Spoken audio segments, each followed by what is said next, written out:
I built $1 million company from my basement, but my family thought I was unemployed. The dim light of my laptop screen illuminated the small corner of our basement that had become my sanctuary.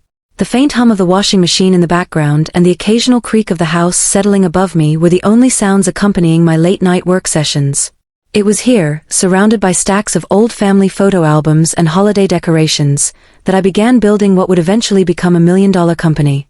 Yet, to my family upstairs, I was just another unemployed millennial wasting away in the basement. It all started during one of those awkward Sunday dinners when my father, with his characteristic bluntness, asked, "So, when are you going to get a real job?" His words hung in the air like a thick fog, mingling with the aroma of my mother's pot roast. My siblings exchanged knowing glances, the kind that silently communicated their shared belief that I was somehow failing at life. Even my grandmother, who usually defended me against such accusations, remained silent, her knitting needles clicking rhythmically as if marking time against my apparent lack of ambition. The truth was, I had been working harder than ever before. During the day, I responded to client emails while pretending to watch daytime television. At night, I coded until my eyes blurred, fueled by countless cups of instant coffee and an unwavering belief in my vision. I had discovered a gap in the market for customizable home organization solutions, products that combined functionality with personalization in ways that larger companies couldn't match. Each order fulfilled, each satisfied customer review, felt like a small victory in a war no one else could see. But from the outside, it must have looked strange. Here I was, a college graduate with a business degree, spending most of my time in sweatpants, emerging from the basement only for meals or quick bathroom breaks. There were no office parties to attend, no visible signs of professional progress, just endless hours spent hunched over my computer. To them, I was simply avoiding the real world, refusing to grow up and take on adult responsibilities. The hardest part wasn't the skepticism itself, but the way it seeped into every interaction. When my mother would ask about my day, her tone carried an edge of disappointment. When my friends talked about their corporate jobs and promotions, I found myself downplaying my achievements, afraid they wouldn't understand how running a business from home could be just as demanding, if not more so, than traditional employment. Even my nieces and nephews, when they visited, would ask why Auntie didn't have to go to work like their parents did. Yet through it all, I held on to a secret hope. Every package I shipped out, every positive feedback I received, every new product idea I developed, these were the bricks I was laying for something bigger. I knew the numbers didn't lie, sales were growing steadily, customer retention was high, and word-of-mouth marketing was bringing in new clients faster than I could handle them alone. But explaining this to people who equated success with corner offices and business cards felt like trying to describe colors to someone who had never seen them. The basement, with its concrete walls and flickering fluorescent lights, became both my refuge and my prison. Sometimes, in moments of doubt, I would sit on the cold floor and wonder if everyone else was right. Maybe I was fooling myself, chasing some impossible dream while the real opportunities passed me by. But then I'd look at the growing pile of thank you notes from customers, the detailed analytics showing steady growth, and the calendar filled with future orders, and I knew I couldn't give up. Not yet. Not when I was so close to proving them all wrong. There were days when the weight of secrecy pressed heavily against my chest. I would catch snippets of conversations between my parents, discussing my situation in hushed tones, worried about my future. My mother would leave newspaper clippings of job openings on the kitchen counter, subtly arranged near my usual breakfast spot. My father would make pointed comments about successful acquaintances, their achievements always accompanied by suggestions that I should follow similar paths. Each gesture of concern felt like a tiny paper cut, individually insignificant but collectively painful. During family gatherings, I perfected the art of deflecting questions about my career. I learned to nod politely while relatives recounted stories of their children's promotions and raises, inserting generic responses that neither confirmed nor denied my own progress. The worst were the holidays, when extended family members would gather around the dinner table, each person taking turns sharing their accomplishments. I would sit there, smiling through gritted teeth, feeling the familiar burn of shame rising in my cheeks as others spoke of their visible successes. My best friend Sarah, who worked at a prestigious marketing firm downtown, would occasionally stop by after work, dressed in her power suits and heels. She never questioned my choices, but the contrast between her polished appearance and my perpetual state of casual disarray made me feel even more isolated. We would talk about everything except my business, the weather, new restaurants in town, mutual acquaintances, maintaining a careful dance around the elephant in the room. Though she meant well, her presence served as a constant reminder of the path I wasn't following. The isolation wasn't limited to social situations. Online entrepreneur groups, which should have provided support, often left me feeling more alone. Reading posts from others who seemed to have perfect lives, complete with supportive families and understanding partners, made my situation seem even more dire. I began questioning whether my struggle was unique or if I was simply doing something wrong. The internet promised connection, but instead it highlighted my differences, amplifying the loneliness that came with pursuing an unconventional path. Even my mornings became tainted with anxiety. Standing in front of the mirror, I would practice different explanations for my current lifestyle, rehearsing responses to anticipated questions. Some days I considered creating a fictional office job, complete with fabricated stories about coworkers and projects, just to satisfy their curiosity. But the thought of living a double life, maintaining elaborate lies about imaginary meetings and deadlines, seemed worse than enduring their disappointment. The weekends, traditionally a time for relaxation, became particularly challenging. While others attended brunches and football games, I was buried in spreadsheets and inventory management. The sound of neighborhood children playing outside my window served as a constant reminder of the life I appeared to be missing out on. My neighbors, waving hello as they headed to their various activities, probably wondered about the young woman who never seemed to leave her house. Did they think I was depressed? Lazy? Lost? Most nights, after everyone else had gone to bed, I would creep upstairs to the kitchen for a glass of water. Passing by the family photos on the wall, I would pause, studying the faces of loved ones who couldn't comprehend my journey. Their smiles seemed to mock my solitude, their happiness highlighting my growing disconnect from their world. Yet, despite the ache of separation, I knew I couldn't abandon the work that consumed my days and nights. Something inside me refused to give up, even as the gap between my reality and theirs widened with each passing month. Through all the doubt and secrecy, certain moments stood out like beacons in the darkness. The first time I hit $1,000 in weekly sales, I sat in stunned silence at my makeshift desk, watching the notifications roll in. Each sale represented not just a financial transaction, but a validation of my vision. Customers weren't just buying products, they were investing in solutions to problems they hadn't realized could be solved so elegantly. A mother of 3 wrote to thank me for designing organizational bins that perfectly fit under her children's beds, transforming chaos into order. A retired teacher sent pictures of her newly organized craft room, expressing gratitude for finally having a system that worked for her arthritis-affected hands. These victories, though small in the grand scheme of things, accumulated like snowflakes forming a glacier. I began developing relationships with suppliers who initially dismissed my small orders, but soon recognized the potential in my growing business. One particular supplier, Mr. Chun, started sending me prototype samples before anyone else, trusting my instincts about market trends. Our email exchanges, filled with technical details and innovative ideas, became a source of professional pride and intellectual stimulation that I couldn't find elsewhere in my isolated existence. The technical challenges transformed from obstacles into opportunities for growth. Learning to code my own inventory management system taught me not just programming skills, but also patience and problem-solving strategies that transcended business applications. Late nights spent debugging software errors evolved into meditative experiences where frustration gave way to euphoric breakthroughs.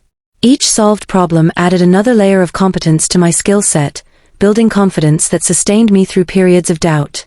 Customer interactions took on a life of their own, becoming more than mere transactions. I developed a system of personalized follow-ups, asking users about their experiences and gathering feedback that informed future product developments.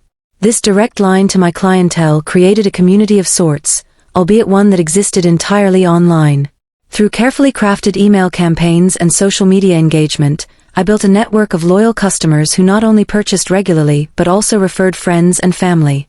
Their trust became my most valuable asset, more precious than any bank balance. As the business grew, so did the complexity of operations.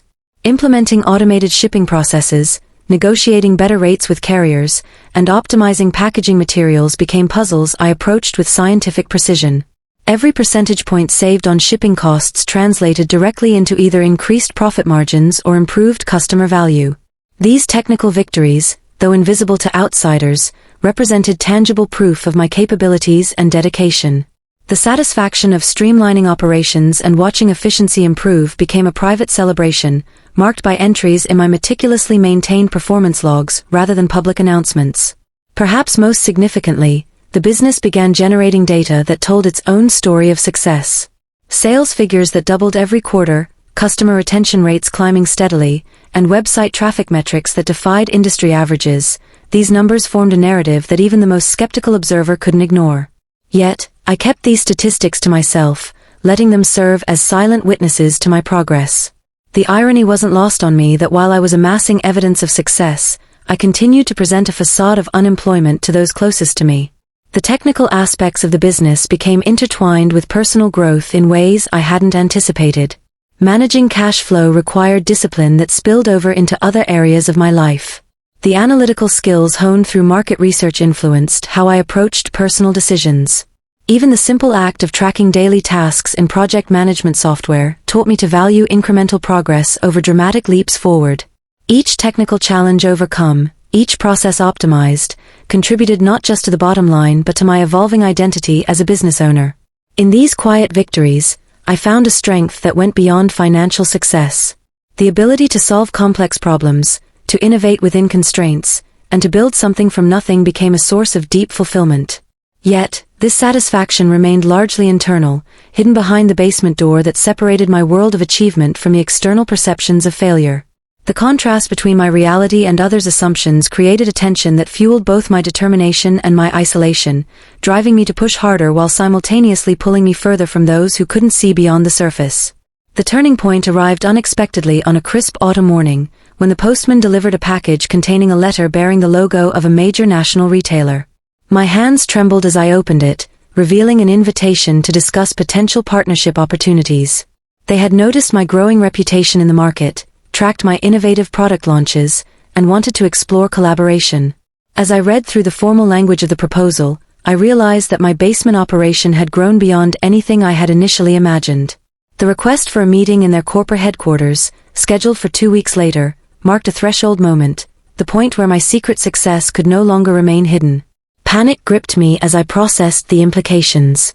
Accepting this opportunity meant stepping out of the shadows, revealing the extent of my achievements to a world that still viewed me as directionless. The partnership would require transparency, formal presentations, and likely media attention.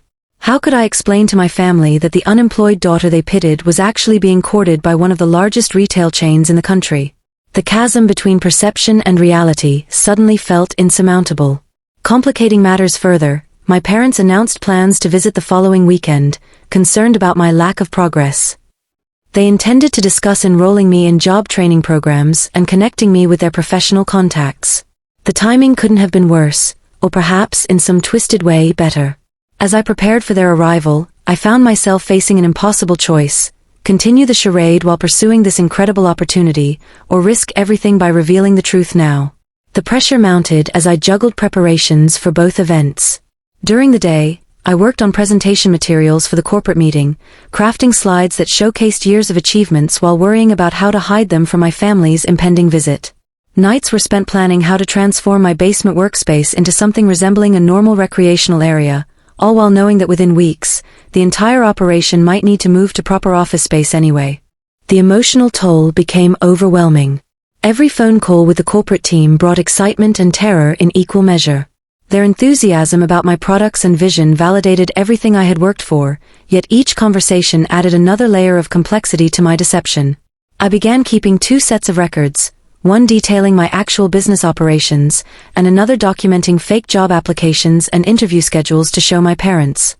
The cognitive dissonance was exhausting, forcing me to live in 2 separate realities simultaneously.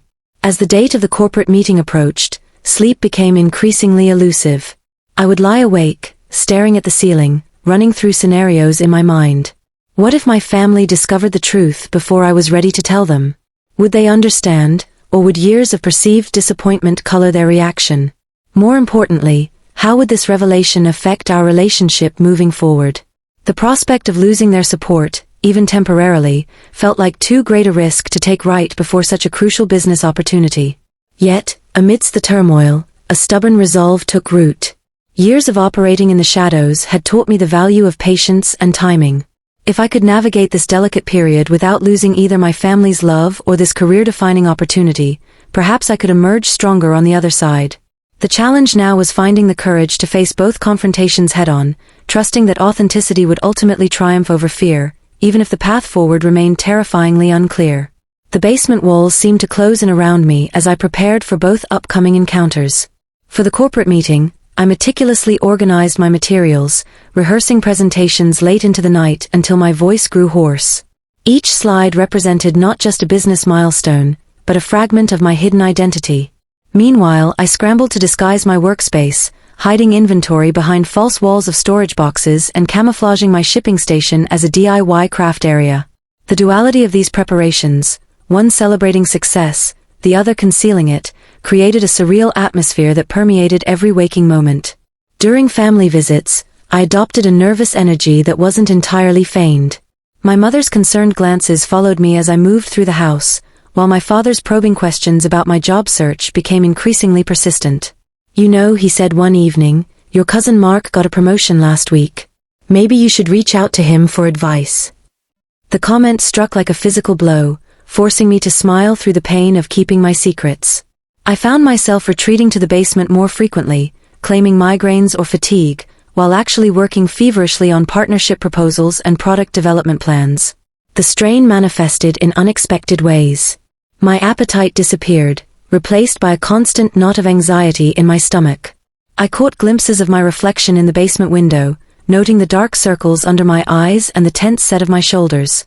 Yet when I emerged upstairs, I forced brightness into my expression, maintaining the facade of someone who merely needed to find the right job. My fingers, accustomed to typing rapid responses to client inquiries, now fumbled with silverware during meals, betraying the stress that words couldn't express. Social media became both a blessing and a curse. While I avoided posting about my business, scrolling through updates from former classmates and distant relatives highlighted the growing divide between my reality and their perceptions. Their carefully curated images of office achievements and networking events mocked my solitary struggle. In response, I began documenting my journey in a private digital journal, capturing screenshots of significant milestones alongside raw reflections of my emotional state. These entries, accessible only to me, served as both catharsis and historical record of this peculiar period in my life. The physical space of the basement transformed into a manifestation of my divided existence.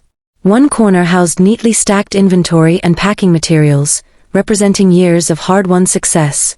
Another section displayed family heirlooms and memorabilia, artifacts of the life I was supposed to be living. Between these worlds, I navigated daily, literally and metaphorically stepping between identities. The washing machine's rhythmic cycles became a metronome marking time in this strange symphony of concealment and achievement. The morning of the corporate meeting dawned cold and clear, the kind of day that seemed to hold its breath in anticipation. I stood at my basement workstation, dressed for the first time in months in something other than sweatpants, a tailored blazer over a sleek blouse, paired with polished shoes I hadn't worn since college. My reflection in the mirror looked unfamiliar yet determined. Today was the day everything would change. My family had left earlier that morning after another round of well-meaning but misguided advice about finding the right opportunity. They'd hugged me goodbye, their expressions tinged with pity, unaware that within hours, I'd be sitting across from executives from one of the largest retail chains in the country. As their car pulled away, I took a deep breath and locked the door behind them. It was now or never. Arriving at the corporate headquarters felt surreal. The glass and steel building loomed above me, a stark contrast to the cozy chaos of my basement workspace. Inside, the atmosphere buzzed with energy. Employees moved briskly through hallways lined with modern art, phones rang softly in the distance, and the hum of productivity filled the air. I clutched my presentation folder tightly, reminding myself of every late night, every challenge overcome, every customer who had trusted me with their needs. The meeting began smoothly. I walked the team through my journey, from identifying the gap in the market to scaling operations from my basement. I showed the metrics that spoke louder than words, sales growth charts that climbed steadily upward, customer testimonials glowing with gratitude, and product photos showcasing innovation born out of necessity. Their eyes widened as I explained how I'd bootstrapped the entire operation, reinvesting profits into research and development while keeping overhead costs minimal. "You've built this entirely on your own?" asked Sarah Chen, the lead executive, her voice tinged with awe. "Yes," I replied, my voice steady despite the whirlwind of emotions inside me. Every step of the way, I've relied on creativity, hard work, and feedback from customers to guide me. By the end of the presentation, there was no mistaking their enthusiasm. They didn't just want to partner, they wanted to invest. They offered resources to help scale production, access to their distribution network, and even marketing support to amplify my brand. It was everything I'd dreamed of and more. But as I shook hands with the team and thanked them for the opportunity, I knew the real challenge lay ahead, telling my family the truth. That evening, I returned home to find my parents waiting for me in the living room. Apparently, they decided to surprise me with dinner. My heart sank as I realized this might be the moment I'd been dreading, and secretly hoping for, all along. I set my bag down slowly, bracing myself for what was to come. "Where were you today?" my father asked, his tone casual but probing. I hesitated, then straightened my shoulders. "I need to tell you something," I said, my voice trembling slightly. "But before I do, can we sit down?" They exchanged confused glances, but obliged. I brought out my laptop and opened the files I'd prepared, not spreadsheets this time, but photos, emails, and screenshots documenting my journey. For the next hour, I poured my heart out. I told them about the initial spark of inspiration, the countless hours spent learning new skills, the sleepless nights, and the joy of seeing customers transform their lives with my products. I showed them the partnership agreement, still warm from being printed earlier that day. My mother's hand flew to her mouth as she scrolled through customer reviews praising my work. My father leaned forward, his brow furrowed as he studied the graphs showing exponential growth. When I finally stopped talking, there was a long silence. "I don't understand," my father said finally, his voice softer than usual. "Why didn't you tell us?" Tears pricked my eyes as I admitted the fear that had kept me silent, the worry that they wouldn't understand, that they'd dismiss my efforts as a hobby rather than a legitimate career path. "I wanted to prove it to myself first," I whispered. "I needed to know I could succeed before I faced any doubts." To my astonishment, my mother reached out and took my hand. "We're so proud of you," she said, her voice thick with emotion. "You've done all of this on your own, without anyone believing in you except yourself. That takes courage." My father nodded slowly, his expression thoughtful. "I always thought you were wasting your potential. But now I see, you weren't avoiding responsibility. You were creating something extraordinary." The weight that had been crushing me for years lifted in an instant. We spent the rest of the evening talking, really talking, for the first time in what felt like forever. They asked questions, marveled at my ingenuity, and shared stories of their own struggles when they were younger. By the time dessert arrived, the awkwardness had melted away, replaced by genuine connection and understanding. In the weeks that followed, life changed dramatically. With the corporate partnership secured, I moved my operations out of the basement and into a proper office space downtown. Hiring staff allowed me to focus on strategy and innovation, propelling the business to new heights. My family became some of my biggest supporters, eagerly sharing updates about my achievements with friends and neighbors. My father even started bragging about me at his Rotary Club meetings, much to my amusement. But the most profound change wasn't external, it was internal. For so long, I defined success by external validation, proving myself to others, earning their approval, silencing their doubts. Now I understood that true fulfillment came from staying true to my vision, even when no one else could see it. The journey had been lonely at times, but it had also taught me resilience, self-reliance, and the importance of trusting my instincts. One afternoon, as I sat in my new office overlooking the city skyline, I received an email from a young entrepreneur who had stumbled upon my story online. She wrote about her own struggles, how she felt stuck between pursuing her passion and meeting societal expectations. Reading her words, I smiled, remembering the girl who once hid her dreams in a basement. "You're not alone," I typed back. "Keep going. Your hard work will speak for itself." And with that, I closed my laptop, ready to face whatever challenges, or triumphs, lay ahead.